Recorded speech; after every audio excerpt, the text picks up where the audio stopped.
সন্ধ্যা নামতেই হঠাৎ পুরো বাড়ি অন্ধকারে ঢেকে গেল। লোডশেডিং।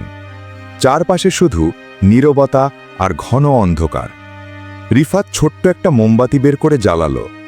আলোর নরম হলুদ আভা ঘরটাকে একটু উষ্ণ করল। সে নিজের বই পড়তে শুরু করল, কিন্তু পাশে বসা ছোট বোনটি বারবার চোখ ছোট করে বই পড়ার চেষ্টা করছে।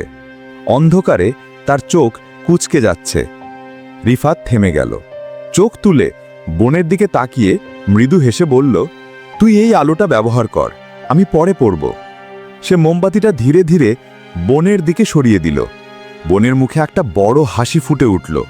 তার চোখে যেন কৃতজ্ঞতার আলো জ্বলে উঠল। মোমবাতির আলো থেকেও উজ্জ্বল। রিফাত নিজের বই বন্ধ করে বোনের পড়া দেখছিল। অন্ধকারে বসে থেকেও তার মনে কোনো অভাব লাগল না, বরং মনে হলো এই এক টুকরো আলোই যেন পুরো ঘর আলোকিত করে দিয়েছে। শিক্ষা।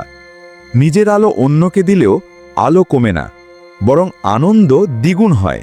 এরকম মজার ও শিক্ষামূলক কার্টুন ভিডিও পেতে আমাদের চ্যানেলটি সাবস্ক্রাইব করুন, আর যদি পেজ থেকে দেখে থাকেন তাহলে পেজটি ফলো দিয়ে পাশে থাকুন। আল্লাহ হাফেজ।